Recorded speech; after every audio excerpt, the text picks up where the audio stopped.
Continuando um pouquinho o tema da nossa aula, das nossas aulas sobre crescimento, né, que é o econômico e teorias do desenvolvimento, a gente viu na aula passada, no vídeo passado, né, a interpretação dos três núcleos, né, dos três conjuntos de países que existem dentro de uma economia capitalista, né, considerando o capitalismo enquanto essa economia globalizada que nós temos desde o final do século XX e início do século XXI. Então, as primeiras interpretações teóricas, né, do desenvolvimento das economias capitalistas, elas têm um bom tempo já, né? Elas derivam já do final, desde o século XIX, né, primeira metade do século XIX, né, você tem teorias não só na geografia econômica, né, mas na economia também, que são bem relevantes para a gente entender o modo de funcionamento, né, dessas economias, né.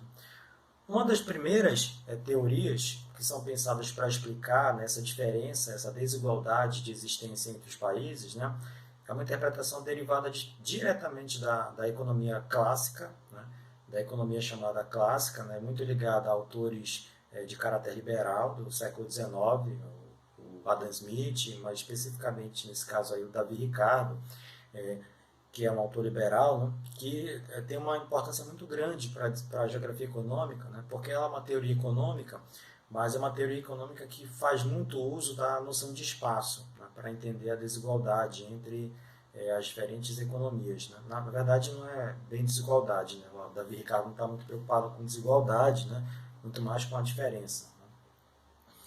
Bom, o princípio fundamental, né, é a teoria das vantagens comparativas. Né? É um princípio fundamental da economia política inglesa do final do século XIX que vai explicar em boa parte, né, a hegemonia inglesa em relação ao comércio internacional. Lembrem que quando a geografia econômica nasce, ela tem muito esse caráter de tentativa de explicação do comércio, né, do funcionamento do comércio internacional.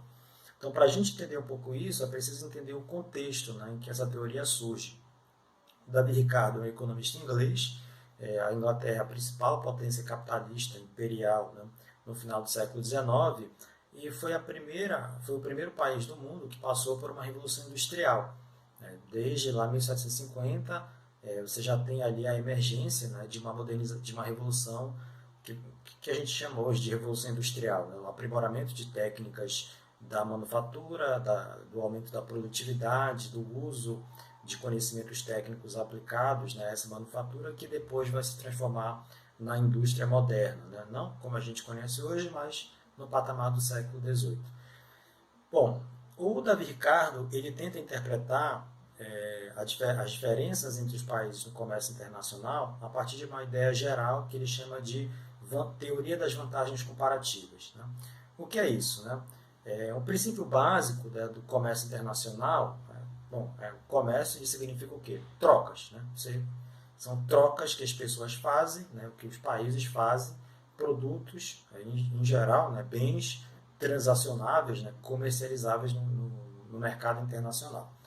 O princípio das vantagens comparativas ele vai dizer o seguinte, né, que existe diferença do comércio entre países, né, porque cada país ele é levado, com o passar do tempo, com o desenvolvimento das suas técnicas produtivas, com a divisão internacional, com a divisão do trabalho, né, com a divisão social do trabalho, ele vai ser levado, cada país é levado a produzir aquilo que é mais afeito, né, à sua condição natural, digamos assim. Então, cada país é levado a se especializar na produção de um produto ou de alguns produtos que são mais adequados à sua natureza. Tá? E aí a ideia de natureza é muito particular, né? Muito importante para entender isso. Né? A gente está falando de uma economia, de um comércio internacional do século XIX, em que os bens agrícolas, né, são muito relevantes. Então, o que diria a teoria das vantagens comparativas? Então, por exemplo, né, o Brasil, né, no século XIX, né, se descobriu que o Brasil tinha solos, especialmente ali no Sudeste, né, no Rio de Janeiro e depois no Vale do Paraíba, em São Paulo, né, que são muito propícios à plantação de café, né, que são a terra roja, né, a terra vermelha, né, como diziam, terra roja, como falavam os italianos. E que, portanto, né, a produção de café no Brasil ela vai ser muito produtiva, né, porque você tem solos muito propícios, você tem um clima muito propício, você tem uma força de trabalho, né, que conhece a plantação do café. Então, esse país, nesse caso o Brasil, se ele se especializar nessa vantagem comparativa que ele tem, tanto pela força de trabalho quanto pelos aspectos naturais, ele vai ter uma grande vantagem no comércio internacional.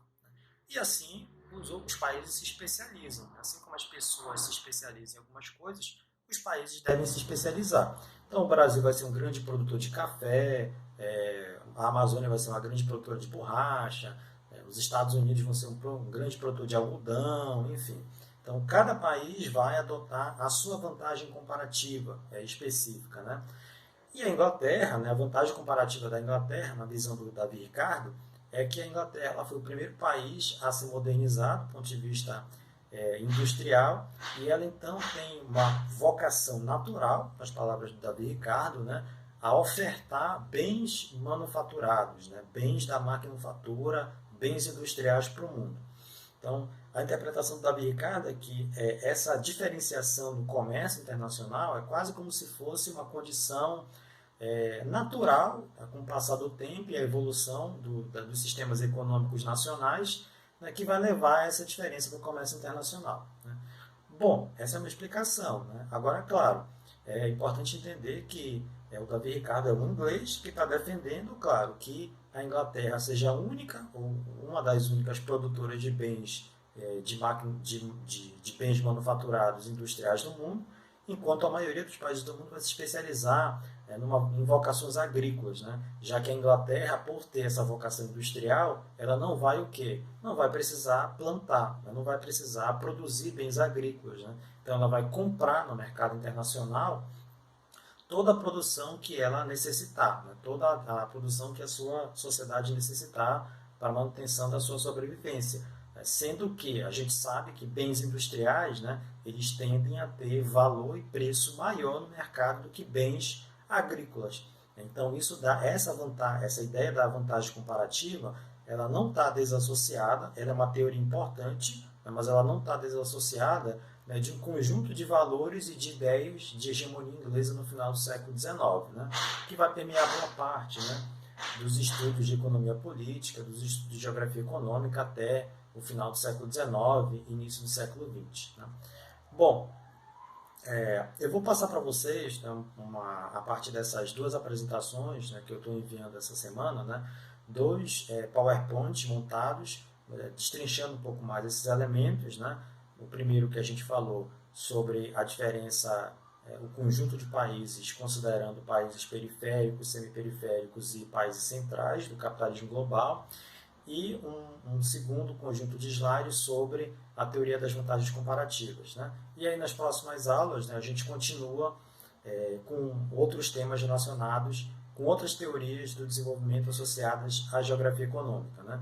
Nesse caso aí é muito importante, né, a teoria das vantagens comparativas, porque o espaço, né, a produção industrial, a produção agrícola, vai ser um elemento relevante para a gente compreender por que nessa interpretação o comércio internacional ele tende a uma desigualdade estrutural, que no caso da interpretação do Davi Ricardo é uma desigualdade quase que natural. Tá? Ok? Beleza então, pessoal. Obrigado.